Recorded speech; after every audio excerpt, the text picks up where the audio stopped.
అందరికీ నమస్కారం. ఎప్పుడైనా ఆలోచించారా, ఒక ఆస్తి ఒప్పందం చేసుకున్నాక అవతలి వాళ్ళు మాట తప్పితే ఏం చేయాలని? దీనికి సమాధానమే స్పెసిఫిక్ పర్ఫార్మెన్స్ దావా. వినటానికి చాలా కామన్గా అనిపించినా ఇందులో బోలెడని చిక్కులుంటాయి. పదండి, ఈరోజు మనం ఈ న్యాయపరమైన చిక్కుముళ్లని ఒక్కొక్కటిగా విప్పి చాలా సింపుల్గా అర్థం చేసుకుందాం. ఈ ప్రశ్న కొంచెం సూటిగా, భయపెట్టేలా ఉన్నా ఇది చాలా అవసరం. ఎందుకంటే దావా వెయ్యాల్సిన టైంకి వెయ్యకపోవడంలాంటి ఒక చిన్న పొరపాటు చాలు మన కేస్ కోర్టు లోపలికి వెళ్లక ముందే విగిపోవడానికి. ఇలాంటి పొరపాట్లేంటి? వాటిని ఎలా దాటుకొని వెళ్ళాలి? ఇప్పుడు వివరంగా చూద్దాం. సరే, ఈరోజు మనం ఏమేం మాట్లాడుకోబోతున్నామో ఓసారి చూద్దాం. ఫస్ట్, ఈ దావా అంటే ఏంటి? తర్వాత, ఫీజులు టైం లిమిట్స్ విషయంలో ఎలాంటి జాగ్రత్తలు అవసరం? గడువు దాటితే కేసుని పక్కన పడేస్తారా? మరి సుప్రీంకోర్టు మనకు ఎలాంటి రక్షణ ఇస్తోంది? అలాగే డబ్బులు తిరిగి అడిగితే లెక్కలు ఎలా తారుమారవుతాయో చూసి చివరగా మన లీగల్ స్ట్రాటజీ ఎలా ఉండాలో తెలుసుకుందాం. పదండి, మొదలుపెడదాం. ఫస్ట్ స్టెప్, స్పెసిఫిక్ పర్ఫార్మెన్స్ దావా అంటే ఏంటి? ఈ పేరు కొంచెం టెక్నికల్గా అనిపించొచ్చు, కానీ దీని వెనుకున్న ఐడియా చాలా సింపుల్. ఏంటో చూద్దాం. సింపుల్గా చెప్పాలంటే, ఎవరైనా ఓ డీల్కి ఒప్పుకుని తర్వాత మాట తప్పితే వాళ్లని ఒప్పందం ప్రకారం నడుచుకునేలా చేయడానికి కోర్టు ద్వారా వేసే దావానే ఇది. ముఖ్యంగా రియల్ ఎస్టేట్ లావాదేవీల్లో ఇది చాలా ఎక్కువగా కనిపిస్తుంది. సరే, ఇప్పుడు ఈ ప్రాసెస్లో చాలా ముఖ్యమైన 2 పెద్ద అడ్డంకుల గురించి మాట్లాడుకుందాం. 1, కోర్టు ఫీజులు ఎలా లెక్కించాలి? 2, కేసు ఫైల్ చేయడానికి ఉన్న ఖచ్చితమైన టైం లిమిట్స్ ఏంటి? ఇక్కడే చాలామంది కన్ఫ్యూజ్ అవుతారు. మనం గుర్తుంచుకోవాల్సిన విషయం ఒకటే: కోర్టు ఫీజులు ఎప్పుడూ అగ్రిమెంట్ పేపర్లో రాసుకున్న విలువ మీదే లెక్కిస్తారు, అంతేగాని ఆస్తి ప్రస్తుత మార్కెట్ విలువ ఎంత ఉందనే దానిమీద కాదు. ఇది చాలా ముఖ్యం. మనం ఇందాక చెప్పుకున్నాం కదా, ఫీజులు అగ్రిమెంట్ విలువ మీదే కట్టాలని. దానికి చట్టపరమైన ఆధారం ఎక్కడుందే అంటే, ఇదిగో సెక్షన్ 39A. ఈ చట్టం చాలా క్లియర్గా చెప్తోంది, ఫీజులు ఒప్పందం ముఖ విలువ మీదే లెక్కించాలని. ఇక టైం లిమిట్ విషయానికొస్తే మనకు 3 ఏళ్ల టైం ఉంటుంది. కానీ ఈ 3 ఏళ్ల కౌంట్డౌన్ ఎప్పుడు మొదలవుతుంది? ఇక్కడ 2 అవకాశాలున్నాయి. ఒకటి, అగ్రిమెంట్లో ఫలానా తేదీన రిజిస్ట్రేషన్ చెయ్యాలి అని రాసుంటే ఆ తేదీ నుంచి 3 ఏళ్లు. రెండోది, ఒకవేళ అలాంటి తేదీ ఏమీ లేకపోతే అమ్మేవాళ్లు మేం రిజిస్టర్ చెయ్యం అని చెప్పిన రోజు నుంచి 3 ఏళ్ల గడువు మొదలవుతుంది. ఇప్పుడు మనం అసలు సిసలైన సమస్య దగ్గరకే వచ్చాం. ఒకవేళ కేసు ఫైల్ చేసేసరికే టైం అయిపోయిందని అనిపిస్తే కోర్టు మొదటి రోజే మన కేసును తిరస్కరించేస్తుందా?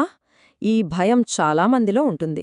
ఈ ప్రశ్న చాలామంది వాదులకి, ఇంకా చెప్పాలంటే కొత్తగా ప్రాక్టీస్ మొదలుపెట్టిన లాయర్లకు కూడా ఎదురయ్యే పెద్ద ఆందోళన. దీనికి సమాధానమేంటో తెలుసుకుంటే చాలా ఆసక్తిగా ఉంటుంది. మరి ఈ భయానికి సమాధానం ఎక్కడుంది? మన సుప్రీంకోర్టు ఇచ్చిన కొన్ని తీర్పుల్లో ఉంది. ఈ తీర్పులు మనల్ని ఇలాంటి ఇబ్బందుల నుంచి ఎలా కాపాడతాయో చూద్దాం. ఈ ఒక్క వాక్యం ఈ మొత్తం చర్చకు గుండెకాయ లాంటిది.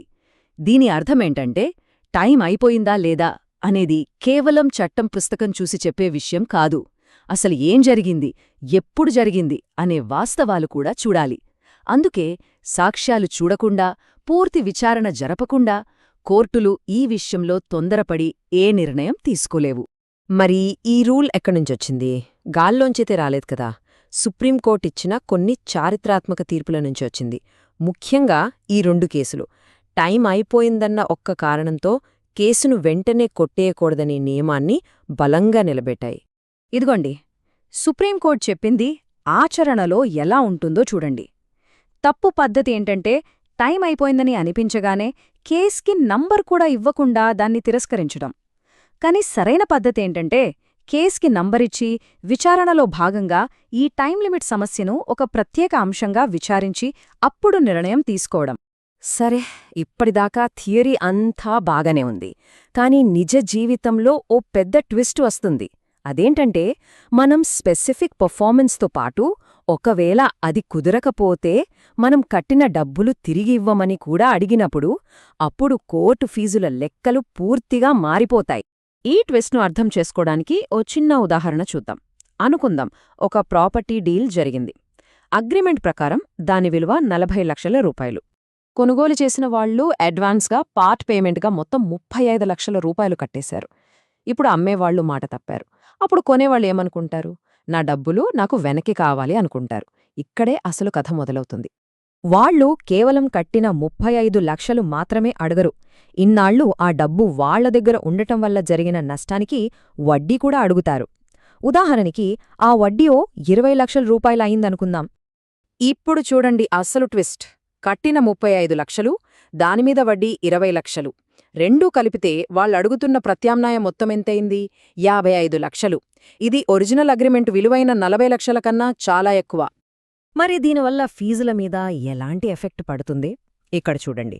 ఒకవేళ కేవలం ఒప్పందాన్ని అమలు చెయ్యమని అడిగితే కోర్టు ఫీజు 40 లక్షల మీద కట్టాలి. కానీ దానికి ఆప్షన్గా డబ్బులు కూడా తిరిగివ్వమని అడిగితే ఈ రెండు మొత్తాల్లో ఏది ఎక్కువైతే, అంటే మన ఉదాహరణలో 55 లక్షల మీద ఫీజు కట్టాల్సి వస్తుంది. అంటే ఇది నేరుగా మన జేబు మీద పెద్ద భారం వేస్తుందన్నమాట. సరే, ఇప్పటిదాకా మనం చూసిన ఈ విశ్లేషణ నుంచి నేర్చుకోవలసిన ముఖ్యమైన పాఠాలు, మన స్ట్రాటజీ ఎలా ఉండాలో ఒక్కసారి మదతిమెస్ చూద్దాం. సో ఫైనల్గా మనం గుర్తుంచుకోవాల్సినవి ఇవే. కోర్ట్ ఫీజులు ఎప్పుడూ అగ్రిమెంట్ విలువ మీదే ఉంటాయి. 3 ఏళ్ల టైం లిమిట్ చాలా ముఖ్యం.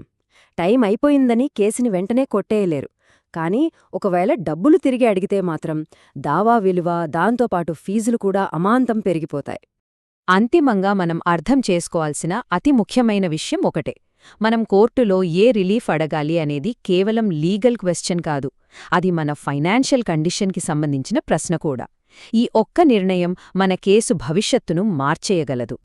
ఈ సమాచారమంతా తెలిసాక ఇప్పుడు ఆలోచించండి. ఒక దావాలో ఏ పరిహారం అడగడం అనేది నిజంగా తెలివైన వ్యూహమవుతుంది? ఈ ప్రశ్న మన న్యాయ ప్రయాణంలో సరైన దారిని ఎంచుకోవడానికి సహాయపడుతుందని ఆశిస్తున్నాను. ధన్యవాదాలు.